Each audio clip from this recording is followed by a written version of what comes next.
Start. హల్లెలూయా. దేవుని నామానికి మహిమ కలుగును గాక. మరి మీ అందరికీ కూడా నూతన సంవత్సర శుభాకాంక్షలు. దేవుడు మిమ్మల్ని మీ కుటుంబాలని దీవించి ఆశీర్వదించును గాక. ఆమేన్. కొద్ది నిమిషాలు వాక్య జ్ఞానం చేసుకుందామండి. సంఖ్యాకాండము 13వ అధ్యాయము మొదటి వచనాన్ని చూసుకుందాము. సంఖ్యాకాండము 13వ అధ్యాయం మొదటి వచనం. యెహోవా మోషేకు ఇలాగు సెలవిచ్చెను, నేను ఇశ్రాయేలులకు ఇచ్చుచున్న కానాను దేశమును సంచరించి చూచుటకు నీవు మనుషులను పంపుము. ఈ పరిశుద్ధ వాక్యము దేవుడు మన వెనుకలో దీవించి ఆశీర్వదించును గాక. చిన్న ప్రార్థన చేసుకుని వాక్య ధ్యానంలోకి వెళ్దాము. ఒక ముఖ్యమైన మాటను దేవుడు మనకి ఈ సమయంలో జ్ఞాపకం చేస్తూ ఉన్నారు. చిన్న ప్రార్థన.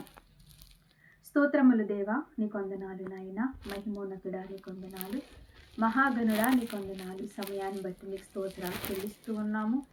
ఇదిగో ప్రభువా, మీరు బయలుపరిచిన నీ వాక్కు కొరకు వందనాలు. నిలబడిన దాసురాలు ఒట్టిది మట్టిది ప్రభువా, నీ సెలవు లేనిది ఒక్క మాట అయినా మాట్లాడడానికి అధికారము లేదు. దయతో నీ సిలువ చాటున ఈ మానవ స్వరాన్ని పూర్తిగా మరుగుపరుచుకుని ప్రభువా, నాతో మా అందరితో కూడా మీరు మాట్లాడి మీ నామానికి మహిమ తెచ్చుకోమని, వాక్యానికి వ్యతిరేకంగా పనిచేస్తున్న చీకటి శక్తులను యేసు నామములో బంధిస్తూ మమ్మల్ని మీ చేతులకు అప్పగిస్తూ మీరే సహాయం చేయమని యేసయ్య నామములో అడుగుచున్నాము తండ్రి. ఆమేన్. హల్లెలూయా. ఇక్కడ మనకి ఇది అందరికీ కూడా తెలిసిన మాటే. పరిశుద్ధాత్మ దేవుడి నూతన సంవత్సరములో మనల్ని బలపరుచుట కొరకు మనకి సహాయం చేయడానికి వాక్కును దేవుడు మనకు అందిస్తూ ఉన్నాడు. ఏంటంటే ఇక్కడ మోషే భక్తుడితో దేవుడు సెలవిస్తూ ఉన్నాడు, ఏ దేశాన్ని అయితే మీకు నేను ఇవ్వాలనుకుంటున్నానో ఆ దేశాన్ని సంచరించి చూచుటకు నువ్వు మనుషులను పంపు అన్నప్పుడు మరి మోషే భక్తుడు దేవుడి యొక్క మాటకు లోబడి, ఎందుకంటే ఆయన దేవుని యొక్క ఇల్లంతట్లో కూడా నమ్మకమైన సేవకుడు, అలాగే మిక్కిలి సాత్వికం కలిగిన గొప్ప సేవకుడుగా మోషే భక్తుడిని మనం చూస్తూ ఉన్నాం. మరి ఈ మోషే భక్తుడు గారు దేవుడు ఏదైతే సెలవిచ్చారో దాని ప్రకారము మరి ఆయా గోత్రాల్లో నుంచి, అక్కడున్న గోత్రాల నుంచి ఒక్కొక్క గోత్రం నుంచి ఒక్కొక్కరిని మరి కానాను దేశానికి చూచి రావడానికి వేగుల వారిగా మరి అక్కడ పంపించడం జరిగింది. మీరు 13వ అధ్యాయం అంతా కూడా చదువుకోండి. మరి ఈరోజు మన యొక్క అంశం ఏంటంటే విశ్వాసం గురించి. ఇక్కడ దేవుడు మోషే గారికి బయలుపరిచిన రీతిగానే కొంతమందిని ఆ గోత్రాల నుంచి ఒక్కొక్కరిని పంపించినప్పుడు వాళ్ళు వెళ్ళి ఆ దేశాన్ని చూసొచ్చి అక్కడ చెప్పిన సమాచారం ఏంటంటే ఒకసారి చూద్దాము. 13వ అధ్యాయము ఒకసారి చదువుకుందాము. 31వ వచనం. అయితే అతనితో కూడా పోయిన ఆ మనుషులు, ఆ జనులు మనకంటే బలవంతులు, మనము వారి మీదకి పోజాలమరి, మరియు వారు తాము సంచరించి చూచిన దేశమును గూర్చి ఇశ్రాయేలులతో చెడ్డ సమాచారము చెప్పి, మేము సంచరించి చూసిన దేశము తన నివాసులను భక్షించు దేశము, సంచరించి చూసిన దేశము తన నివాసులను భక్షించు దేశము, దానిలో మాకు కనపడిన జనులందరూ ఉన్నత దేహులు, అక్కడ నెఫీనీలు సంబంధులైన అనాకు వంశపు నెఫీనీలు చూచితిమి, మా దృష్టికి మేము మిడతల వలె ఉంటిమి, వారి దృష్టికి అట్లే ఉంటిమనిరి. ఇదండి వాళ్ళు అక్కడ ఆ యొక్క దేశాన్ని చూసి మరి అక్కడ రమ్మని చెప్తే వాళ్ళు వెళ్ళి అక్కడ మోషే భక్తుడి దగ్గర తీసుకొచ్చిన సమాచారం ఏంటంటే, అక్కడ చూడండి మాట రాశారు, అక్కడ చెడ్డ సమాచారము. ఏం సమాచారం తీసుకొచ్చారంటే అండి, మంచి సమాచారం కాదు, చెడ్డ సమాచారం తీసుకొచ్చారంట. ఏంటి ఆ సమాచారం అంటే, అక్కడ దేశంలో ఉన్న జనులు చాలా ఉన్నత దేహం కలిగిన వారు, చాలా ఆజానుభావుల్లాగా ఉన్నారు. మా దృష్టికి మేము మిడతల్లాగే ఉన్నాము, వాళ్ళు మమ్మల్ని చూసినప్పటికి కూడా మిడతల్లాగే కనపడతాం, మమ్మల్ని మేము చూసుకున్నప్పుడు కూడా వాళ్ళ దృష్టిలో మేము కూడా మిడతల్లాగే ఉన్నాము. ఇది వాళ్ళు అక్కడ చూసి చేరవేసిన సమాచారం. ఏంటంటే ఇక్కడ మనం గమనించవలసింది ఏంటంటే, అంతకుముందు ఇశ్రాయేలుల జీవితంలో దేవుడు ఎన్నో గొప్ప కార్యాలు చేశాడు, ఎన్నో అద్భుత కార్యాలు చేశాడు. ఎర్ర సముద్రము 2 పాయలు చేయటం వాళ్ళు చూశారు. అలాగే మరి బండ నుంచి నీళ్లు రావటం వాళ్ళు చూశారు. మార మధురంగా మారటం వాళ్ళు చూశారు. ఆకాశము నుండి మన్నా కురవటము చూశారు. ఇలాగా ఎన్నో గొప్ప కార్యాలు ఐగుప్తులో మరి ఆ తెగుల నుంచి విడిపించి మరి ఆ కానాను దేశానికి అరణ్య యాత్రలో దేవుడు నడిపించిన విధానం అంతా చూశారు. అంతా చూసి దేవుని కార్యాలు వారు రుచి చూసి, దేవుని అద్భుతాలు వారు ఎరిగి, దేవుడు మహాశ్చర్య కార్యములను వాళ్ళు ఎరిగి కూడా వాళ్ళు మాట్లాడుతుంది ఏంటంటే, ఆ దేశం యొక్క పరిస్థితిని చూసి వాళ్ళు మాట్లాడుతుంది ఏంటంటే, ఇక్కడ మనం ఏమీ కూడా స్వాధీనపరచుకోలేము ఈ దేశాన్ని. ఇక్కడున్న జనులు చాలా ఉన్నతమైన దేహులు, గొప్పవారు, జ్ఞానవంతులు అన్నట్టుగా వీళ్ళ ముందు మన యొక్క శక్తి బలము కూడా ఏమీ సరిపోదు అనే ఆలోచనలోకి వాళ్ళు వచ్చేసారు. ప్రియ స్నేహితులారా, ఈరోజు దేవుడు మనతో మాట్లాడుతూ ఉన్నాడు.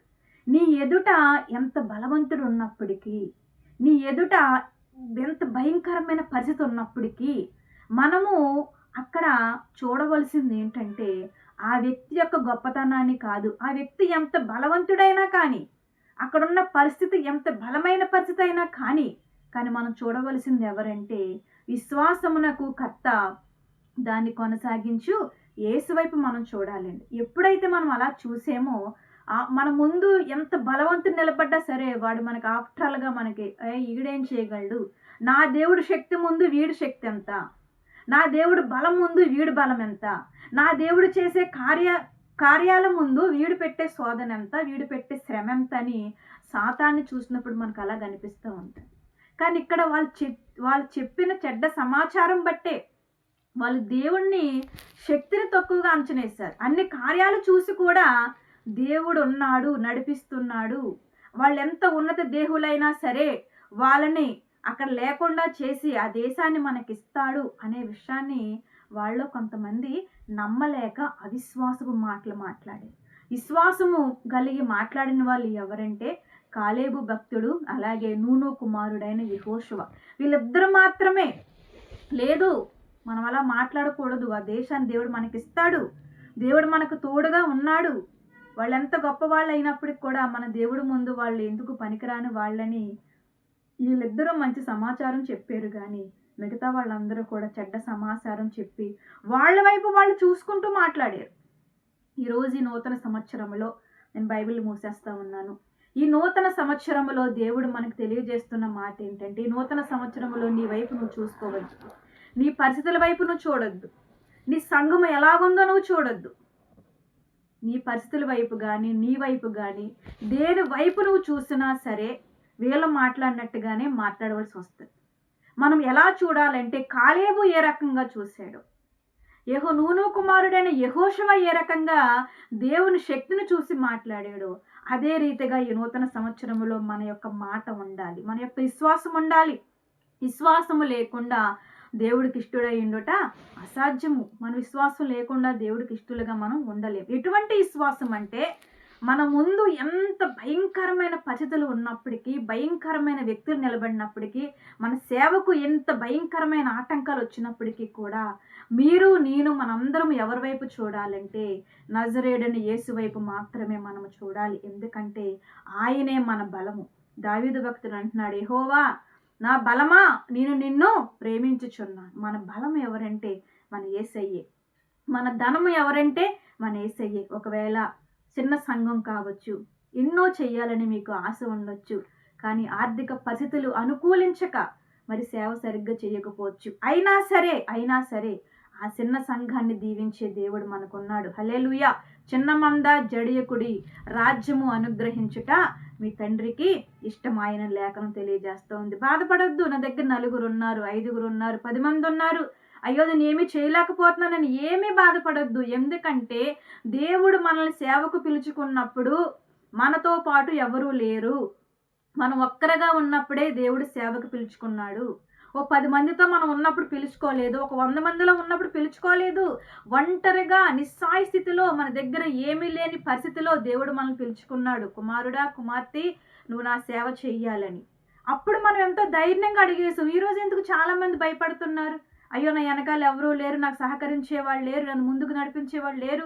ఎవరు ఉండరండి. ఎవరు సహకరించకపోయినా, ఎవరు నడిపించే వాళ్ళు లేకపోయినా ఆర్థికంగా ఎవరు బలపరిచే వాళ్ళు లేకపోయినా సరే మనం భయపడవలసిన అవసరము లేదు. ఎందుకంటే మన దేవుడు శ్రీమంతుడు. హల్లెలూయా. బుద్ధి జ్ఞాన సర్వ సంపదలు ఆయన యందు గుప్తమై ఉన్నాయి. క్రీస్తు మహిమైశ్వర్యములో మీ ప్రతి అవసరము తీర్చబడును. ఎన్నో వాగ్దానాలు మనకున్నాయి. ఒక్కటే, దేవుని కొరకు నేను నిలబడాలి. నా ద్వారా దేవుని నామానికి మహిమ కలగాలి. నా దగ్గర ఏమున్నా ఏమి లేకపోయినా ప్రభు సహాయముతో నేను ఈ సేవ చెయ్యాలి, సువార్త ప్రకటించాలి, సంఘాలు కట్టాలి, ఆత్మను రక్షించాలి అని ఎప్పుడైతే ఈ తృష్ణ, ఈ భారము మన హృదయములో మండుతూ ఉంటుందో, మన దగ్గర జనం లేకపోయినా పర్లేదండి, దేవుడు ఒక్కరిని వాడుకుని దేవుడు సహాయం చేస్తాడు. మన దగ్గర ధనము లేకపోయినా పర్లేదు, ఆయనే ధనముగా దిగువచ్చి ఏమేమి చెయ్యాలో అన్నీ చేస్తాడు. చిన్న సాక్షి నేను చెప్తాను. మన డిసెంబర్ నెలలో నేను 4 మీటింగ్స్ పెట్టడానికి సిద్ధపడ్డాను. నా దగ్గర ఏమీ లేదు, అది అందరికీ తెలిసిన సత్యమే. ఏమీ లేదు, ఒక్కటే మోకాళ్ళు ప్రార్థన, ప్రభు దగ్గర ప్రాధాయపడ్డాను. పని నీది ప్రభువా, నువ్వే నాకు సహాయం చెయ్యాలని.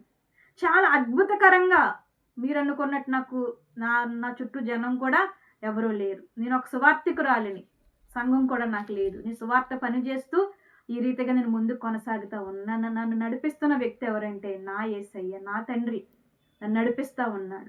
ధనం లేనప్పటికీ కూడా 4 మీటింగులు అద్భుతకరంగా సంఘములు ఉండి కూడా చేయలేని మా యొక్క సేవ ఆ డిసెంబర్ మాసంలో 4 స్థలాల్లో ప్రభు జరిగించారు. దేవుడికే మహిమ కలుగును గాక. 4 మీటింగులు మంచిగా జరగడానికి దేవుడు సహాయం చేశాడు. ఎలా వచ్చింది? ఆయనే ధనంగా దిగొచ్చాడు, ఆయనే చక్కబెట్టాడు. మంచిగా అన్నీ జరిగినాయి. చక్కగా మీటింగులు జరగడానికి దేవుడు సహాయం చేశాడు. ఎప్పుడైతే మనం ఆయన మీద ఆధారపడతాం, మనం భయపడక్కర్లేదు. దయచేసి 2026లో మీ పరిస్థితులు చూసుకుని, మీ సేవా పరిస్థితిని చూసి, మీ కుటుంబ పరిస్థితిని చూసి భయపడకండి. దయచేసి భయపడటం వల్లే మనుషులకి ఉరి వచ్చునని వాక్యం తెలియజేస్తుంది. యోబు గారంట, దేని విషయంలో నేను బహుగా భయపడితేనో అదే నా మీదకి వచ్చింది అంటున్నాడు. కాబట్టి భయాన్ని తీసి పక్కన పెట్టండి. ఒక్కటే, ఆయన కొరకు బ్రతకాలనే భారము, ఆయన కొరకు బ్రతకాలనే మనసు మనలో దినదినము కూడా మరి తృష్ణ కలిగి ఉన్నట్లయితే గనక ప్రభు మనల్ని బలంగా వాడుకుంటాడు. చూడండి, దావీదు గొలియాతు ముందుకు వెళ్ళినప్పుడు భయపడ్డాడండి. చిన్న బాలుడని వాక్యం తెలియజేస్తూ ఉంది. పసిబాలుడు, పసి వయసు కలిగిన వాడు. ఎక్కడన్నా భయపడ్డా? ఈయన చూసుకుని నేను భయపడటం ఏంటి? సున్నతి లేని ఫిలిష్తీయుడు ఇశ్రాయేలు సైన్యం తిరస్కరించడానికి ఎంతటి వాడు, ఏ పాటి వాడని మరి యుద్ధానికైనా సిద్ధపడ్డాడు. దావీదు దేవుడే మన దేవుడు. గొల్యాతు లాంటి వాళ్ళు ఈ నూతన సంవత్సరాలు ఎంతోమంది మన ముందుకు రావచ్చు. దేవుడు మనతో మాట్లాడుతూ ఉన్నాడు. భయపడొద్దు. గొల్యాతును చంపగలిగిన అభిషేకం దావీదుకి ఇచ్చినట్లుగానే నీకు నాకు కూడా దేవుడు ఇవ్వబోతాడు. హల్లెలూయా. ఖచ్చితంగా దేవుడు మనల్ని వాడుకుంటాడు. మనం ఏ విషయంలోనూ కూడా భయపడొద్దు. ముఖ్యంగా అల్ప విశ్వాసము అనేది మనలోనికి రానివ్వద్దు. పరిస్థితులను చూసి, స్థితిగతులను చూసి నా పని అయిపోయింది, నేను సేవ చేయలేను, లేకపోతే ఇంతే నా పరిస్థితి, నేను ఎలాగని అవిశ్వాసపు మాటలు మాట్లాడొద్దు. ఏదైనా సరే ప్రభు ఉన్నాడు. ఆయన ఏదైనా చేయగలిగిన దేవుడు, కథ మొత్తము మార్చగలిగిన దేవుడు.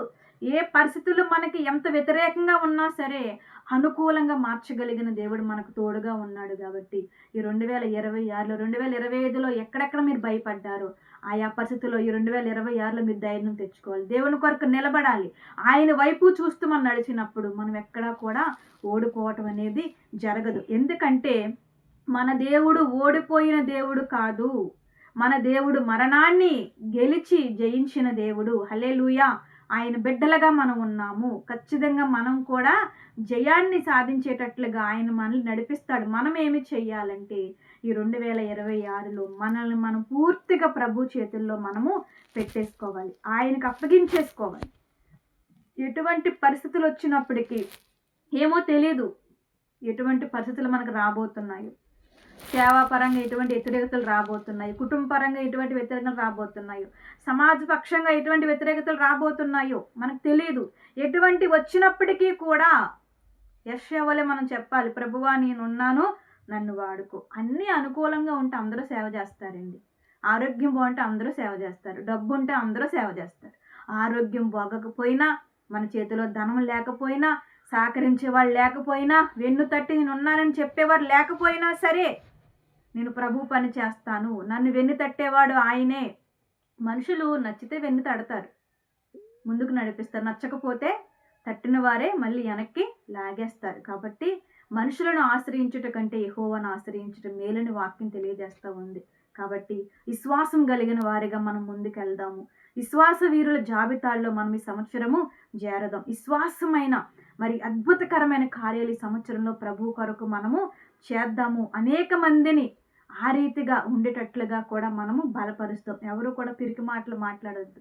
ఎదుటి వాళ్ళకి పిరికితనంగా మీరు ధైర్యంగానే మాట్లాడండి. ఏది ఎలా జరిగినా సరే, కాసేపట్లో మనం మునిగిపోయినా సరే, లేదు మునిగినా సరే నా దేవుడు నన్ను లేపగలిగిన దేవుడు, నన్ను లేపుతాడు, నా దేవుడు నీటి మీద నడిచిన దేవుడు అన్న విశ్వాసం ఉంటే గనక మనము ఈ నూతన సంవత్సరంలో ఎన్నో కార్యాలు మనం ప్రభు కొరకు చేయగలుగుతాం. కాబట్టి ఈ సమయంలో మీకు తెలియజేస్తుంది ఒకటే, ఎవరూ కూడా అధైర్యంతో ఉండొద్దు, అల్ప విశ్వాసంతో ఉండొద్దు, సనుగుళ్ళతో ఉండొద్దు, సందేహాలతో ఉండొద్దు. సమస్తము జరిగించు ఆయన వైపే చూద్దాము. ఖచ్చితంగా దేవుడు మనల్ని నడిపిస్తాడు. అట్టి కృప మనందరికీ దయచేయబడును గాక. ఆమేన్. ఈ వాక్యం దేవుడు దీవించి ఆశీర్వదించును గాక. ఆమేన్. అందరికీ నా వందనాలు.